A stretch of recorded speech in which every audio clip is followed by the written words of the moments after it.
Thanks very much for having me to deliver this keynote.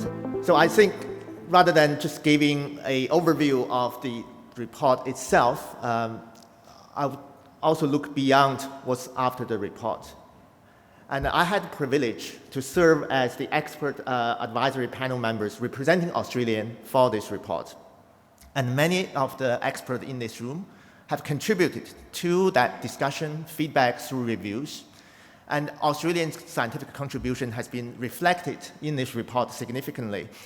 And Australia is one of the most active countries in delivering input into this report.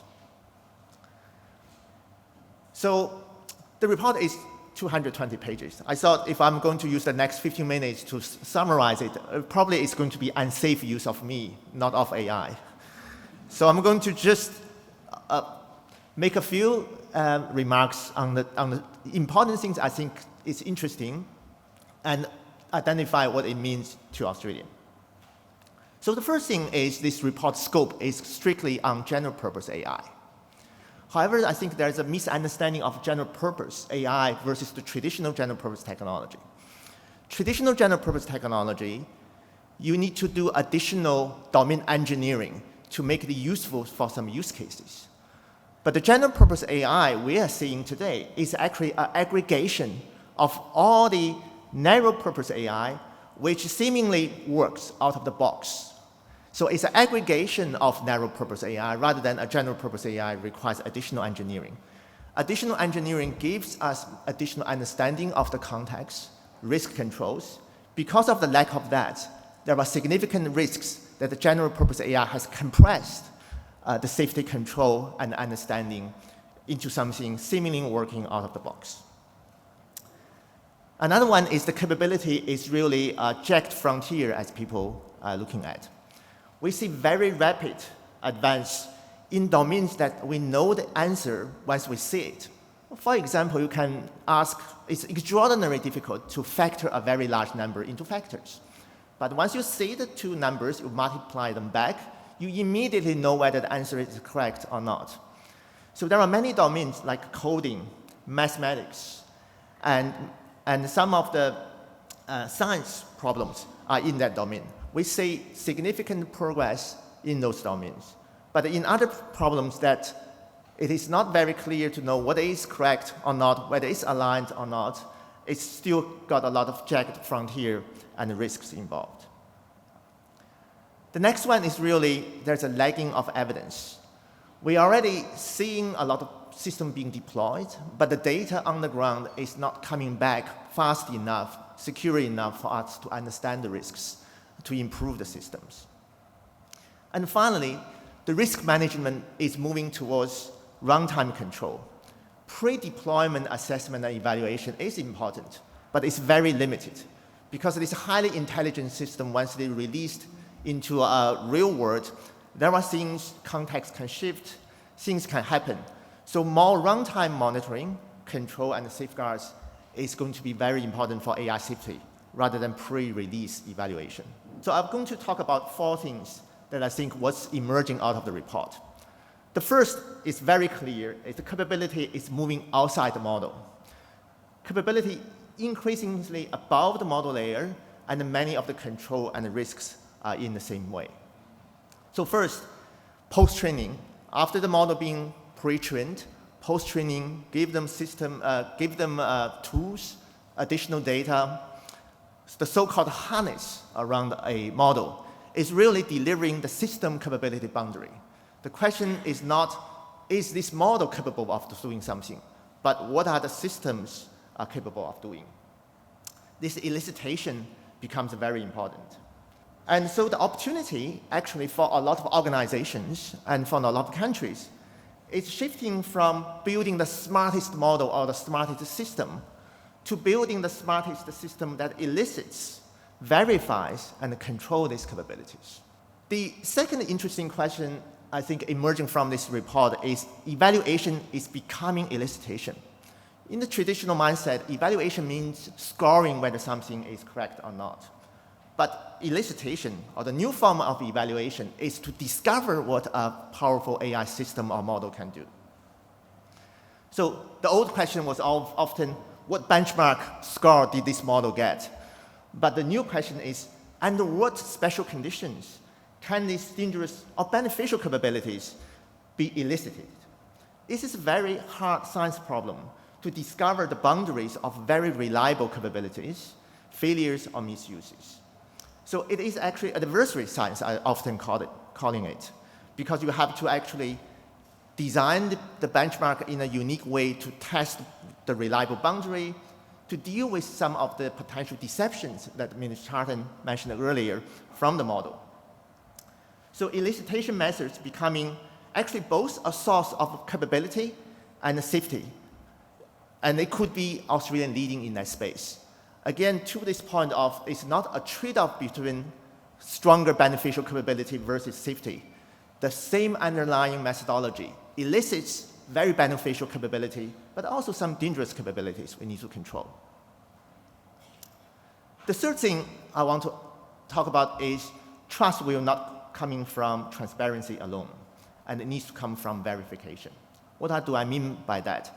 I'm not talking about the trust, institutional trust, governance. I think Kimberly will talk about those things later. There are experts in governance to gain that trust in this room.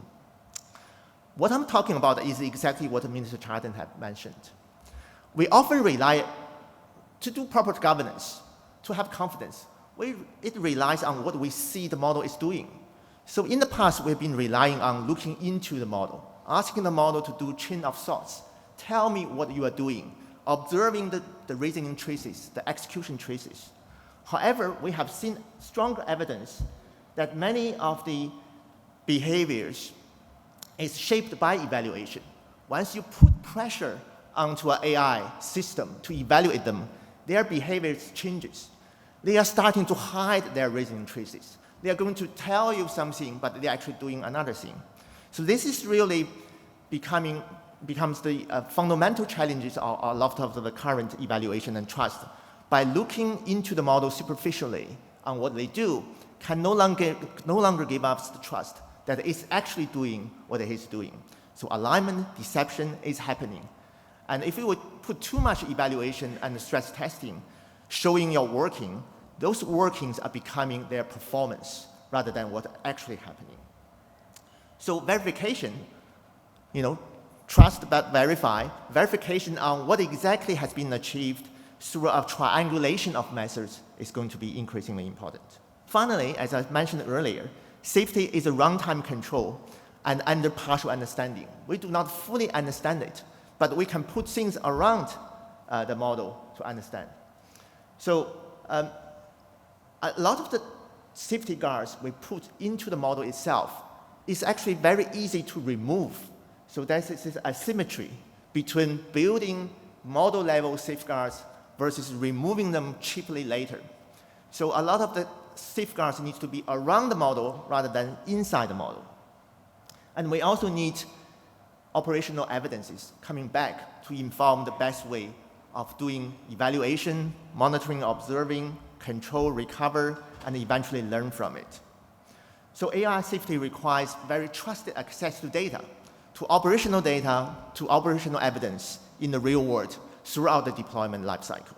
One thing, this report was finished in February, and the AI field is moving very fast. For people who are watching the news, the UN has recently released a report 2 days ago, and there is a section on AI security and system implications. There's a no AI safety special working group of sections.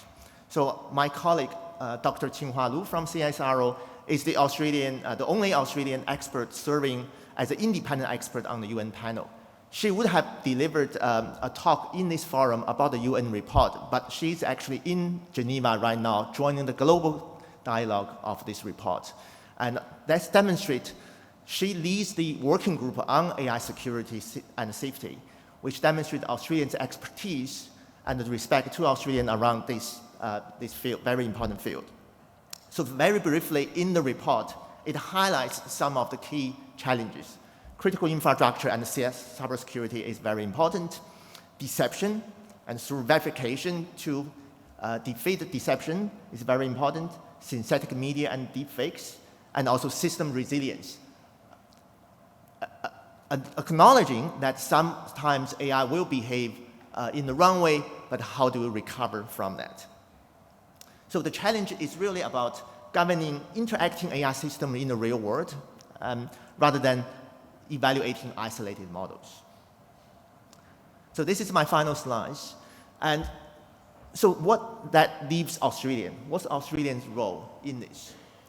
As mentioned earlier, I think there's opportunity for around the AI safety to control above the model layer, because it's always about the system around an AI system or an AI model that give you the assurance, the guardrails, the monitoring. As Minister Charlton said earlier, we need to build the national evaluation capabilities in this space. AC, ASD, CSIRO, many of the research organizations, industry, and the government agencies are working collectively to have these evaluation protocols, safeguard standards, and some of the harness designs to control AI is undergoing work right now. And finally, I think create sovereign evidence data sets. We need data, we need evidence to assure that the AI is safe and those data are coming from real-world deployment. Finally, I want to end by saying capability and safety now is really shares the same infrastructure. There's no trade-offs from a scientific point of view.